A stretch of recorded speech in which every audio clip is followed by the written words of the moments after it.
Você olhou o seu aplicativo de controle financeiro e reparou lá que teve um rendimento negativo na Selic e não sabe o porquê? Na verdade, você nem sabia que isso era possível? Fica tranquilo que nesse vídeo eu vou te explicar de maneira fácil e intuitiva o porquê que isso aconteceu. Bom, se você não me conhece, meu nome é Maxwell e eu invisto há 2 anos com um salário mínimo. E se você está conhecendo o canal agora, eu espero que esteja gostando, né? Não esqueça de se inscrever e de deixar o like se estiver gostando do conteúdo, tá bem? Então vamos lá, eu decidi criar esse novo formato de vídeo, né? Fazendo como se fosse uma apresentação de PowerPoint, pois eu acredito que vocês vão conseguir aprender muito mais e acompanhar melhor a minha linha de raciocínio e explicação, e facilita também caso você esteja estudando e queira anotar as coisas que estão sendo faladas, tá? Certo, então no vídeo de hoje a gente vai falar sobre o rendimento negativo do Tesouro Selic, né?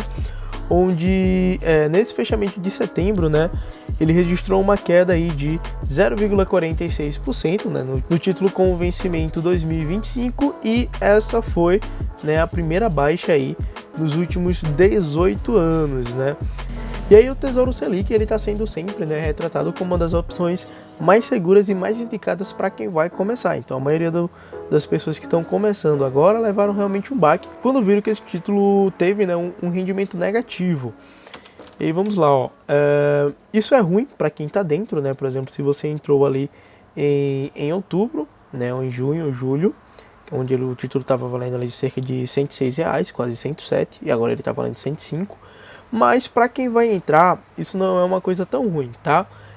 No dia de hoje, que eu estou gravando esse vídeo, o título está com a taxa de mais 0,35%. Com essa taxa, então, ele está rendendo aí cerca de 115% do CDI, contra ali o 101% que esse título rendia antes, né? E, obviamente, ele está aí contra os 70% da poupança. Como sempre, mesmo o título passando por isso, o título ainda está com um rendimento melhor do que a poupança, tá? E gosto sempre de lembrar, você só é impactado negativamente em um investimento quando você finaliza ele, ou seja, quando você vende ele, seja em ações, renda fixa, tá? Então, se você está com rendimento negativo, você só pode dizer que teve um prejuízo se você vender essa sua cota de taxa Selic, tá? Aqui embaixo na imagem nós temos aqui hoje o valor do título, né? E a rentabilidade dele, que é a Selic mais 0,35%, tá? Isso ocorre, né, esse rendimento negativo, por causa justamente dessa taxa, desse mais 0,35%. Como isso ocorreu, né? Isso ocorreu, né, esse rendimento negativo, por causa do aumento dessa taxa, né? Quando essa taxa sobe, o preço do título ele tende a cair. E quando essa taxa cai, obviamente, o preço do título ele tende a subir, né? No momento, essa taxa, como eu expliquei para vocês, ela está em torno de 0,35%, mas normalmente, né, ela fica em torno de 0,003, 0,04 e assim sucessivamente. Ela é uma taxa que ela é bem baixa, né? Tanto é que ela rende 101% do CDI. E não, no caso, está 115, né? 14% a mais. Então você já vê que tem uma discrepância muito alta da normalidade. Então aqui a gente tem um exemplo, ó, aqui do lado esquerdo, né? Vocês vão ver os valores da taxa, tá vendo? Ó? E aí vocês vão ver que ela está subindo, né? Do dia 31/8, ela vem subindo. E quando a gente pega esse mesmo gráfico para os preços, a gente vê que os preços vêm caindo. Então a gente tem aqui basicamente a explicação para aquela relação, né, que eu falei para vocês. Quando a taxa sobe, o preço cai. E aí a pergunta que não quer calar: por que o bendito do preço ele está caindo e por que a taxa está subindo, né? Isso aconteceu porque no dia 10 de setembro o Tesouro Nacional ele realizou um mega leilão, o maior leilão da história, né? E aí o título que ele mais ofertou foi a LTF.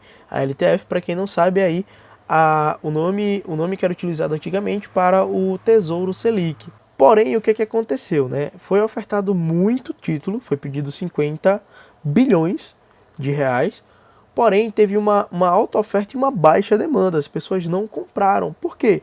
Porque não valia, né, a visão dos grandes investidores, não valia a pena você comprar esse título, né, com a taxa Selic tão baixa. Eles disseram: olha, com a taxa Selic a 2%, não vale a pena para mim comprar o teu título.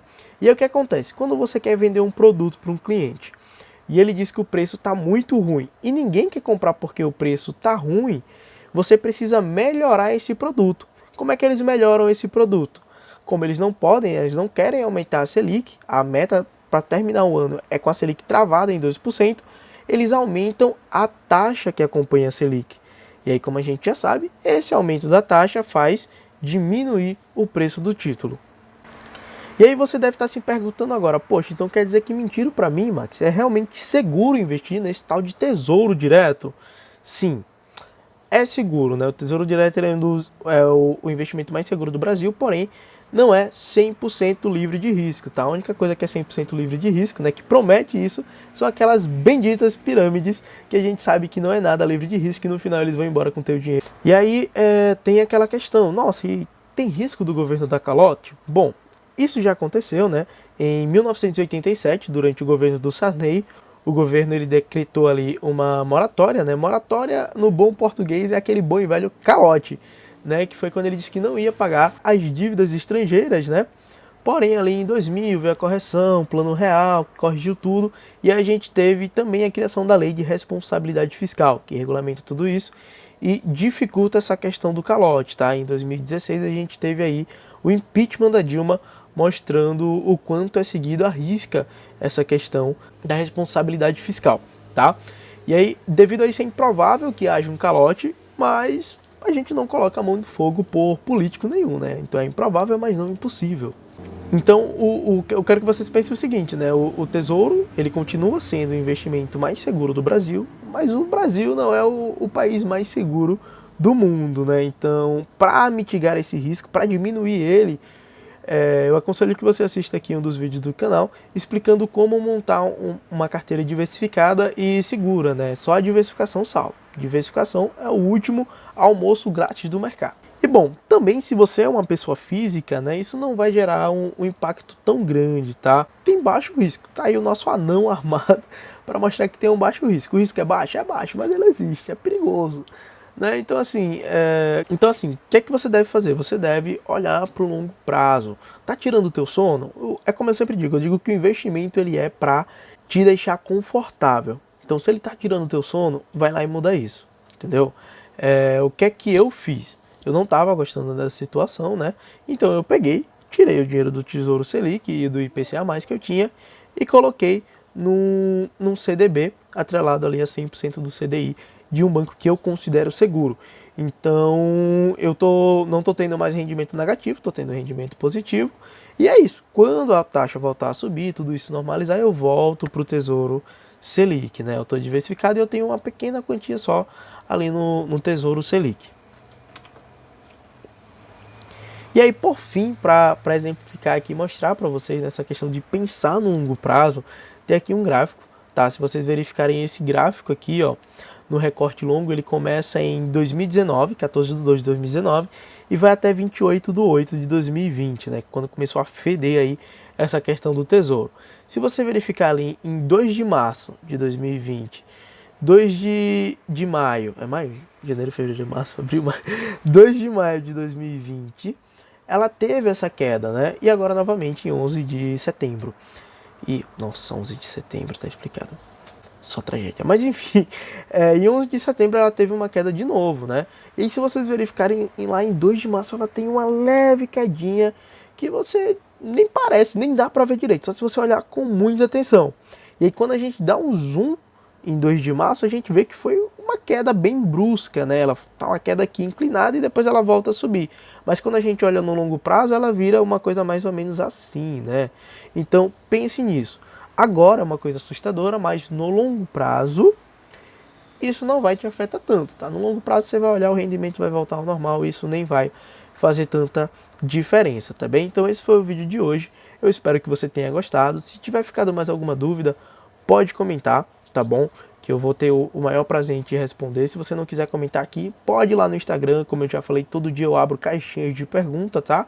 Você coloca lá a sua dúvida e eu vou te responder com toda certeza, tá bom? Espero que tenha gostado mais uma vez. Não esquece de se inscrever no canal, deixar o like no vídeo e tchau, obrigado!